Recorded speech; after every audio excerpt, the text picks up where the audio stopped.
Glumicu Mirku Vasiljević zatekli smo na konferenciji za štampu povodom nove predstave u Odeon teatru Mačka u čizmama.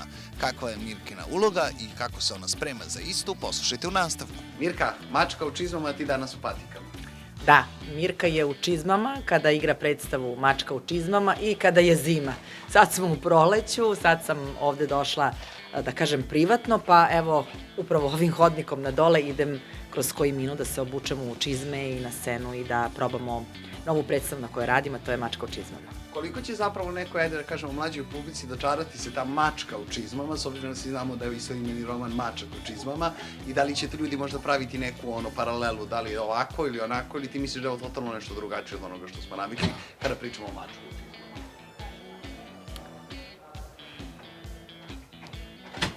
Dešavaju se ovakve stvari. To, hoćeš staviti ili ćeš da... dobro. Hoće da ti gledam. U svakom slučaju, Mačak u čizmama nema veze sa ovom predstavom Mačka u čizmama.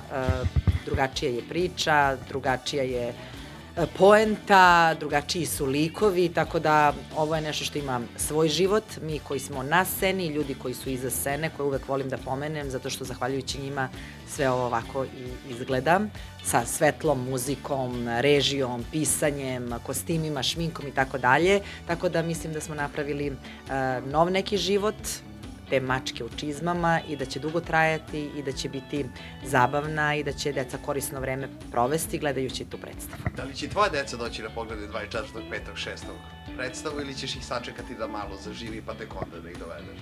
Pa vidjet ćemo, nismo o tome razgovarali, trenutno imam jako puno proba u pozorištu i fokus mi je da predstava izađe, da dobro odradimo posao. Kad se približimo premijeri 24, 25 i 26, ako budu bili zainteresovani, naravno. Najmlađa ćerka će sigurno želeti, s obzirom da ima 4 godine, ovi su već stariji pa malo više vole drugi tip predstava, ne dečiji, ali će verovatno ili na premijeru ili u nekom momentu doći da pogledaju, da vide šta sam nešto novo uradila, jer naravno tu su da mene podrže kao što sam ja tu da njih podržim.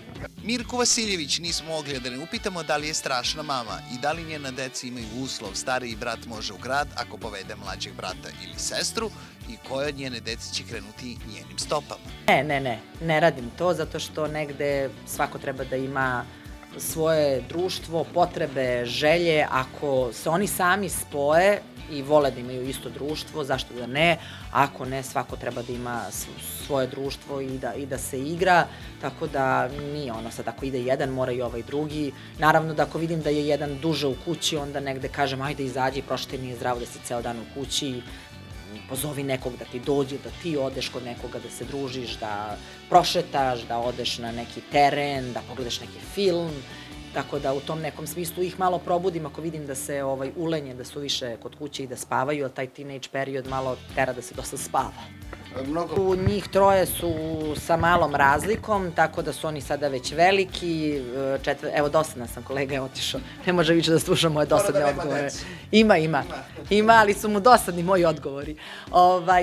Četvrta ćerka jeste dosta mlađa od njih, tako da negde ponovo sada prolazim sa njom kroz taj moment vrtića, priredbi, igranja u parku, toga da sam u svakoj sekundi njoj potrebna kao i ona meni, dok, na primjer, već sada njih troje koji su stariji vole da imaju svoje vreme, vole da im ne ulaziš u sobu, vole da ne zoveš previše, vole da imaju svoje neko vreme, što je negde i normalno je. Svi smo mi prošli kroz to i to nam je poznato i treba jednostavno samo i da osvestimo naše neko vreme i naše neke situacije tada i da razumemo da su oni sada u tom periodu. Da li si to... Pa ne pritiskam ih i negde svako ima svoj put, kao što sam ja imala svoj put koji je potpuno drugačiji od interesovanja mojih roditelja i bila sam podržana, tako je negde i moj zadatak da njih i pustim i da podržim. Ako budu želeli da se bave ovim poslom, najbolje ću ja moći da im kažem prednosti i mane ovog posla, kao što i svaki posao ima, i da im budem tu kao odskočna daska, da im pomognem, jer ko će kome, ako ne svoj svome. Za sada su njih troje onako više naklonjeni ka sportu, dok četvrta ćerka, ona voli da dolazi u pozorište, voli probe, voli da peva, voli kostime, ona je onako u pravom smislu devojčica. Ona je princeza. Jeste. Mirka je nedavno završila prvu sezonu serije Dadilje sa sela. Ulogu Mice donela je ponovo veliku popularnost, vrativši je na male ekrane. Mirka o ovom projektu govori sa velikom radošću, zato što uskoro počinju snimanje druge sezone. Da, evo, sada početkom maja počinjemo sa radom na Dadilji sa sela 2, novih 50 epizoda, biće naravno standardni likovi i to je onako jedna serija koja ipak ima manji broj uloga u odnosu na ove neke, da kažem, serije koje se danas rade, koje su sapunice, gde ima dosta epizoda, gde ima dosta likova, gde ima dosta zapleta, gde ima dosta promena i tako dalje. Sad imamo par nekih novih likova koji će doneti onako začin, nešto zanimljivo i negde se radujem, zato što svakom liku glumac da život.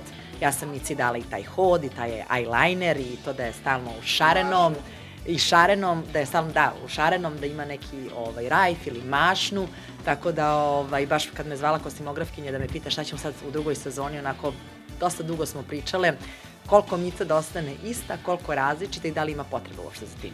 Jeste, da. Osveženje si i u toj seriji. Jeste, da. Radila sam prošle godine Krunsku 11, mislim da ta sezona tek treba da krene da se emituje, da, ali oni su svakako vredni, ušli su u snimanje 2 nove sezone i negde taj moj lik koji sam igrala se raspisao i dobio je još neke ovako zanimljive dijaloge i scene i pojavljivanje i baš sam se onako pozitivno iznenadila jer negde sam imala možda razmišljanje da u toj sezoni prvoj koju sam snimala, mojoj prvoj sezoni, a njihovoj već nekoj 5. 6. da će možda to biti to. Početak, sredina, kraj, jer onako bila je priča onako zaokružena, ali je zanimljivo i slatko parče bilo i onda kad sam dobila poziv od Jovana Ristovskog da mi kaže da mi imaju naredne 2 sezone, baš sam se obradovala i onako se zapitala šta li se sa Stašom desilo dalje. Mirka ne krije radost što imala priliku da sarađuje sa legendarnim Ljubišom Samardžićem, na čijem je setu proslavila svoj 18. rođendan. Imam osmeh na licu. I njega, kad se setim i njega i njegove žene, jer nekako njih dvoje su onako bili uvek tu zajedno. Ona je bila neko ko je pomagao kako vizualno izgledamo, pomagala nam je da sve na setu funkcioniše savršeno, onako bila je ko majka svima nama. Ljubiša je neko ko je prvo fenomenalan čovek bio, onda glumac, a onda reditelj i nekako divno mi je bilo sarađivati s njim, pogotovo što sam ja Jesen stiže Dunjo moja snimala sa 17 godina, 17-18 godina, tako da sam 18. rođendan... Ne može, odmah tu. 18. rođendan sam proslavila upravo na samom snimanju, nekako odrastala sam u sve njih, pa posle toga Miris kiše na Balkanu, tako da onako ceo taj negde period iz devojčurka gde sam rasla u devojku, ja sam provodila sa njima jer su snimanja bila van Beograda. Mirka se prisetila stare zgrade Studija B. Šta je vezuje za tu zgradu, program koji je volela, ali zbog svega toga morali smo da je krunišemo na kraju ovog intervjua. Pa sećam se Peđolina, na primer, sećam se... Si ga upoznala? Jesam. S druge strane, zgrada gde je bila televizija Studio B je nekako mesto gde ti neko kaže prođeš pored televizije Studija B. Pa tu skreneš levo ili desno, tako da i pozicija televizije u kojoj zgradi je bila je isto bila onako kao da kažem kultno mesto gde se prolazi, gde se neko sastaje. Peđolino i njegov dečiji program gde smo uvek gledali tu decu koja učestvuju, pa kao jao kako li su oni došli, pa baš pitaju ovo dete i to je nekako bio zabavan program za nas mališane. Da li kada bi držio ovaj mikrofon, kao da postanem voditeljka, nagradu koju ti niko nije dao, reći ću ovako, žena, majka, kraljica, hvala ti. Hvala tebi. Rekli smo par minuta, ali smo probili i tvoje i naše vreme, ali hvala ti što si drug, prijatelj i veliki profesionalac. A ti znaš zašto ti to govori. Hvala u svakom slučaju. Da će ti sad nakon da se biti najbolje. Hvala u svakom slučaju na lepim rečima, lepe reči uvek znače, ulepšaju dan, izmame osmeh, ogreju srce i dušu. Pozdrav svima i ostanite u Studio B.